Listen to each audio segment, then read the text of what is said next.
What's going on, beautiful people? Thank you for tuning in once again. You guys already know the message.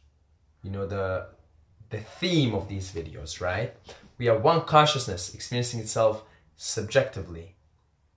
There's no such thing as death. Life is only a dream, and we're the imaginations of ourselves. Bill Hicks. I love that quote. I love it. I love it. We're basically one consciousness, and we're just kind of hanging around the universe and doing our thing subjectively. But separation is an illusion because we're all connected. When you do something to one electron, it affects the other electron. Same thing. When I do something to you, I affect me. When you do something, you affect me. We're all affecting one another. We're all connected, right? Separation is a total illusion. It's bullshit. Or let's say we need to experience this illusion of separation because that's how we experience this playground, this earth. But we gotta realize that we're one also. That we're just experiencing this subjectively. Anyway, we're not going into tangents here.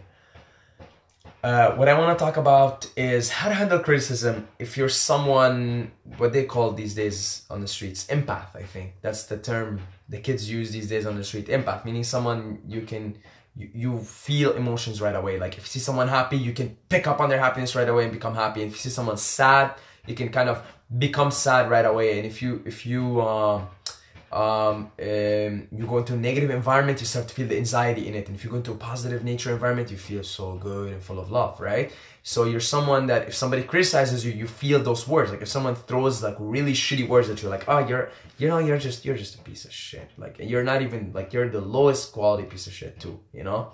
You're like if somebody ate McDonald's, somebody ate like a Big Mac and then like a sundae, and then like ate some fucking beans, some like fried beans and fried chicken, and somebody shat that, then you are that kind of shit. You know, if somebody says that, you know, these are some pretty hurtful words, man. Okay? They're pretty hurtful words. And you can feel the effects of these words coming at you, right? Just pew, pew, like just two claws, pew. And yeah, of course, you're gonna feel, you know, negative. Right, so how do you handle that? Because you don't want to take on that energy. You want to choose which energy you want to take on.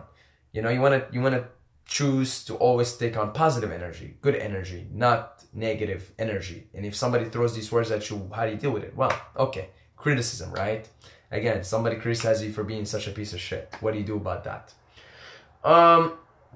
Well, there's three things I want to talk about here, and there are perspectives. If you shift your perspective, then your nervous system will react differently. Perspective number one, accept that criticism is part of life.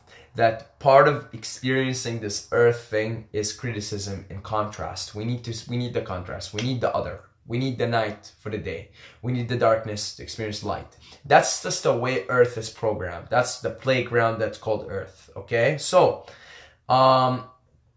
accept criticism, because if you just accept that, hey, criticism is part of life, and like, hey, you know, I guess I'll always be a piece of shit in someone's eyes, and you know, that's it. You know, you accept criticism. It's part of life. It's part of earth life, okay? Sure, we're all above that, really are. We're soul made of love, but hey, we experience earth, and we experience criticism, and we experience nastiness here, so from time to time, people will say nasty things about you, and you just gotta be like, oh, it's part of life. And then once you accept it as part of life, your nervous system won't have the same reaction that it usually does. Like if, you know, as an empath, as someone who takes in, like, picks up energy and picks up vibes, right? Like, just bad words can really impact you, and you don't want that to happen, right? So just be like, bad words coming. There is negative energy in that part of the universe, that person you're looking at, right? That part of the universe. There's some negative energy there, so if it's gonna vomit not just on you, but on everyone around it, her, him, okay? So hey, you know, you just accept criticism as part of life, because you will never please. If you be yourself, you'll have criticism. If you fake it, you'll still have people criticizing you. So how do you want to be criticized? You want to be criticized being yourself, or do you want to be criticized being fake? Because if you're being fake and yet you're being criticized, which I guarantee you, no matter what you do in life, you'll be criticized by someone, something. Some people say some nasty shit. Then, since that's part of life, then wouldn't you rather be yourself? Wouldn't you rather be, okay, I'm not gonna be fake and bullshit and put on these social masks. I'm just gonna be like, hey, this is me. This is who I am, right? And this is how the universe wants to express itself through me. So I'm just letting it do its thing. And yeah, you know, it's part of life. Accept it. Number one. Number two, understand this, that every reality, you know, because we live in an infinite flux of energy, right? And, you know, if you go deep into it, you know, the fucking electrons are there but not there, and it gets really fucking freaky at the very quantum level, right? It's like the electrons are in everywhere, and only when they're observed does that reality gets created. So we're in this infinite flux of blubbering energy that's just hanging around. Then this measurement device that we have, the brain, detects this infinite flux and creates our own reality tunnel, okay? So each one of us experiences life differently. I mean, we do experience similar experiences, but still, we're all each experiencing our own subjective reality, no matter how you look at it. Sure, we share things like when you tell someone about a heartbreak and someone else has been through it, you know what it feels like, but still you've experienced it subjectively in a different way. Okay? So, meaning, we all create our own subjective reality, and every reality is an opinion. I heard Timothy Leary said that one time. Every reality is an opinion. My version of reality is an opinion, and my opinion is that we're getting better and the mass consciousness of the planet is rising. And I choose to entertain this opinion, and I choose to entertain this reality, because the more I entertain it, the more likely it becomes. Okay? I choose to entertain that I live in a wonderful, beautiful, vibrant, sexy, loving world. It's an opinion.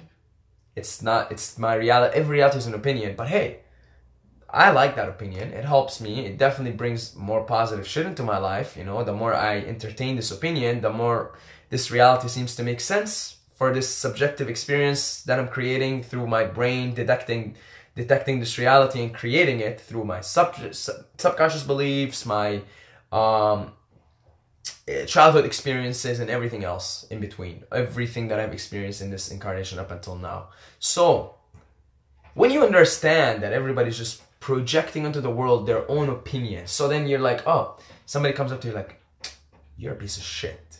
You're the lowest grade piece of shit. You're McDonald's, married with a sundae, married with fried chicken, and you know, you're that shit. You're that shit that comes out of it. You say, oh, really? Okay, that's your opinion, because that is your reality. And that is just as valid as my reality, because in your reality, I am that piece of shit. And you know what? Maybe I am supposed to be that piece of shit in your reality, but that is your own opinion, your own reality. In my own reality, I'm a sexy motherfucker, and I'm beautiful, and I'm loving, and you know what? That's all that matters. So we all create our own subjective tunnel, subjective reality, and we just kind of share it with each other. In someone else's reality, you might be Jesus Christ, okay? Even though you're not, even though you're just like maybe a regular guy in your own reality. But the point is, everybody will project onto you their view of reality, their view of the world based on what they've gone through this incarnation, and perhaps in past lives, past karma or something.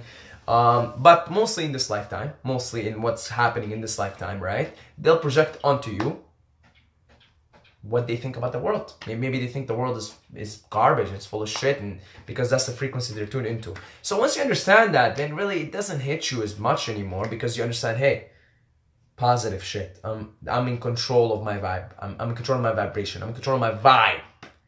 Okay? And only good vibes. And you just say good vibes. You take that person's words and you kind of even send them love if you can. That's so hard to do. I can't do that, right?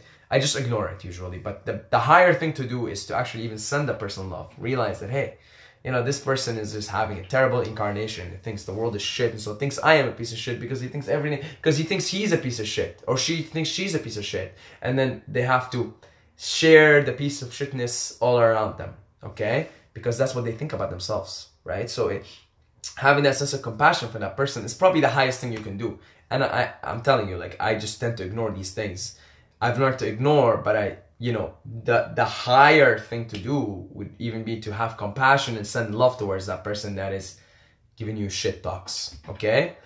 So that's number 2. And finally, number 3, I learned this from comedians, is to make fun of yourself, is to never take yourself seriously. Okay, so like you'll see comedians. I listen to a lot of like comedians. I love the Joe Rogan podcast. He brings so many comedians there, so I get to know a lot of them and listen to them on their own podcast as well. And you'll see there's a common thing in comedians. They are not afraid to make fun of themselves, and they're not afraid to make fun of just about anything. There are no limits on what they will make fun of, on what they talk about, and they will talk about themselves and about embarrassing stories. And this is why it's so refreshing to be around comedians, right? Nobody's fucking sensitive. Nobody's like politically correct and all of that. Everybody's just like, hey, you know, we're all going through this experience, and let's just make fun and laugh it off and have a good time, right? So I think comedians are fucking smart people, but also they're happy people. Now, a lot of them, not all of them, right? What's his name? Rest in peace. Robin Williams. You know, Robin Williams was a comedian and he committed suicide. So not all of them are like that, but a lot of them are. A lot of them, you know, like at least the ones that I know, right? The ones that I keep up with. They make fun of themselves. They make fun of everything. They tell embarrassing stories they have, and they just have this sense of authenticity about them, right? So make fun of yourself, right? Make fun of your little flaws, and if somebody says something and you know it might be worth making fun of, so just be like, make fun of it and just see the humor in it, okay? So I think that's pretty good as far as my own personal guide to myself. So hopefully that helps you to handle criticism. Check out my book, 5 Powerful Habits to Dominate Life in All Areas. It's for free, 22 pages, quick read, easy read, will help you tremendously. 5 principles for life. I love you guys. I love every single one of you. Much love, respect, one family, one love, one heart. Don't forget to subscribe or you're gonna sleep with the fishes.